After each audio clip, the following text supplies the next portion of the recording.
Bertemu kembali. Lembaga Tabung Haji TH melangkah ke arah digitalisasi bagi membolehkan para pendepositnya membuat urusan mengikut keselesaan masing-masing dari mana lokasi dan pada bila-bila masa secara mudah.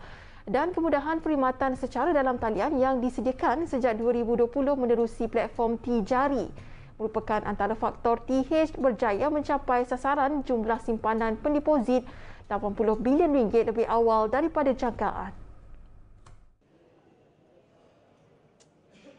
Pengarah Eksekutif Operasi TH Mustaqim Muhammad berkata, umat Islam di Malaysia kini boleh melakukan hampir keseluruhan transaksi kewangan berkaitan urusan haji secara dalam talian bermula dalam membuka akaun tabung haji TH, mendeposit wang ke dalam akaun TH, menyemak baki dan rekod akaun, mendaftar haji sehinggalah mengemukakan rayuan haji. Lebih menarik, pada masa depan, urusan pengesahan menerima tawaran haji dan membayar dam haji juga boleh dilakukan secara dalam talian. Alhamdulillah, tahun lepas kita telah mencapai simpanan terkumpul sebanyak 75.9 bilion. Dan pada bulan Mei, kita telah pun mencapai 80 bilion. Alhamdulillah.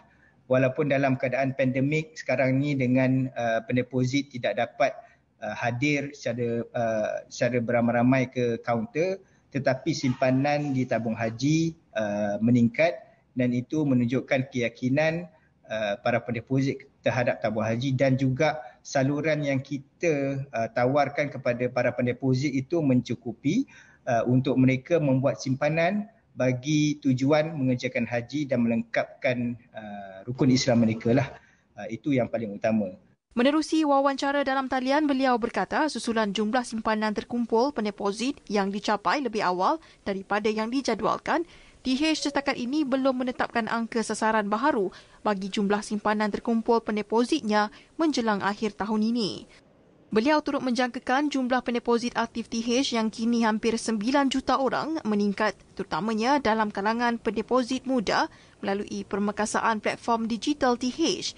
TH ingin melihat lebih ramai pendeposit memulakan simpanan haji sejak dari kecil menerusi kemudahan terbaru yang diperkenalkan iaitu pembukaan akaun secara maya VAO yang membolehkan ibu bapa atau penjaga yang mempunyai akses tijari membuka akaun TH untuk anak yang berusia 18 tahun ke bawah. Dengan virtual account opening, ia lebih mudah kerana pelanggan kita boleh isi sendiri maklumat tersebut dan maklumat yang telah diisi akan terus masuk ke dalam sistem kita, ke dalam core sistem kita melalui Tijari dan itu akan mempercepatkan lagi pengaktifan di kaunter. Tidak perlu lagi 15 minit di hadapan kaunter, hanya perlu 1 minit sahaja di depan kaunter dan apa yang perlu dibuat adalah dengan kita sahkan kad ataupun dokumen pengenalan dan juga mengambil rekod biometrik untuk tujuan rekod kita. So itu yang kita pendekkan daripada 15 minit dengan virtual account opening. Ia lebih mudah. Sementara itu, Mustaqim Muhammad memaklumkan kemudahan baharu lain ditawarkan TH selain di platform Tijari, termasuk pemindahan wang dari akaun bank ke akaun TH menggunakan platform JomPay secara percuma menerusi perbankan dalam talian bank-bank di Malaysia. Sambutan pelanggan TH terhadap pembukaan akaun secara maya VAO yang baru diperkenalkan 27 Mei lepas juga amat menggalakkan apabila 4,000 permohonan diterima dalam tempoh 24 jam dengan 1,000 akaun sudah diaktifkan.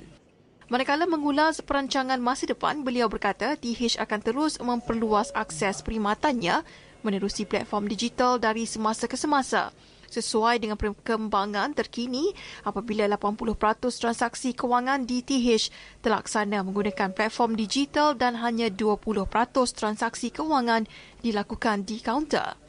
Pada masa yang sama, perkhidmatan urusan pengeluaran simpanan TH kekal perlu dilakukan di kaunter atau di mesin pengeluaran wang dan perbankan internet di bank-bank rakan strategik iaitu Bank Islam, Bank Rakyat, Maybank dan CIMB Bank.